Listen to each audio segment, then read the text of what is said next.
ละนอ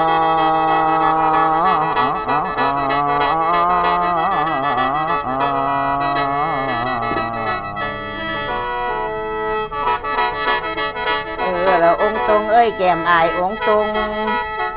องค์ตรงเอ้ยแก้มอายองค์ตรงอย่าสู่องค์ไหลเด้อบ่แม่นลูกอำเภอบ่แม่นลานกำนันราษฎรคือกันอดสาเว้าน้ำแน่บ่ได้บ่โอ้ยละน้อ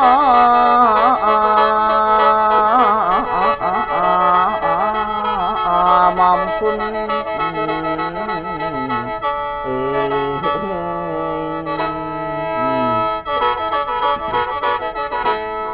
ละแม่นว่าเดี๋ยวนี้คันจุกจิกาไปผสมให้แถวเทียนคันเดือนหลวงง่ายไก่เขาเกียงเปิดเบิ่งเรื่องข้างเก่าโบราณนำให้ทางผู้สิงใส่แค้นทางปูทางตัวย้อนทางก่อนก็ปล่อยทางตัวย้อนทางก่อนก็ปล่อยสลับเพ่งลูกสอยคล้ำเรื่องผ่อนพุนก็เริ่มต้นฉันเที่ยวไผ่หกซักกุณาแนวหนุกอ่านค้นตอนตินกาเล่นจอนเอาฟังม้วนข้าวพรเด้อหอกแลจอนปุ่นเล่นงายังเสื้อแลสร้างห้องสนั่นเสียงข้าง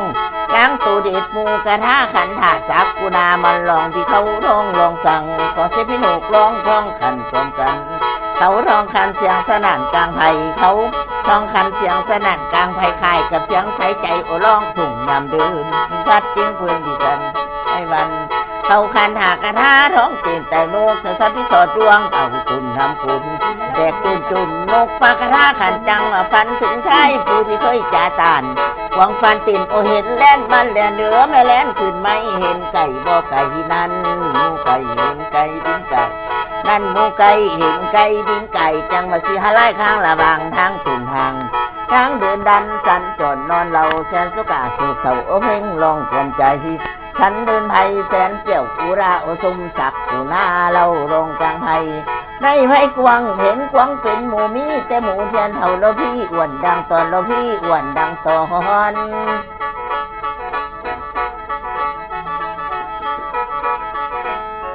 แม่นว่าเดี๋ยวนี้ขันพอเข้าแล้วสมกองการกองเดินไม่สมดอกตองบานทองที่ทองคือพี่น้องสามอ่อนเดินดุงน้ำมาว่าผักเมืองนั้นลำจังว่าน้ำอาแก้วตุกไก่จากทินเดินไปตุกพิเศษกำแนวเสือหยักดวง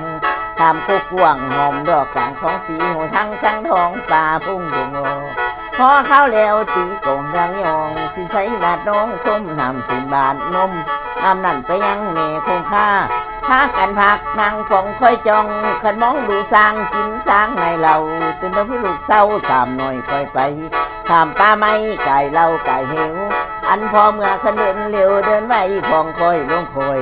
คอยเห็นบ้านคุ้มพันเฮียงหุงมีขนุนมืดฟ้าตันหน้ายันนะฮะฟ้าสาตั้งติดต่อนั่นตังอันพอเมื่อขันถึงฟังเทิงหลิงมูกระดิ่งดังกองล้มต้องล้มต่อยตีกันต่อยติงกระดิ่งหนังต่อยตองติ่นต่อยไรสุมนทานีเสด็จหน้าไทยหน่อยนอแนว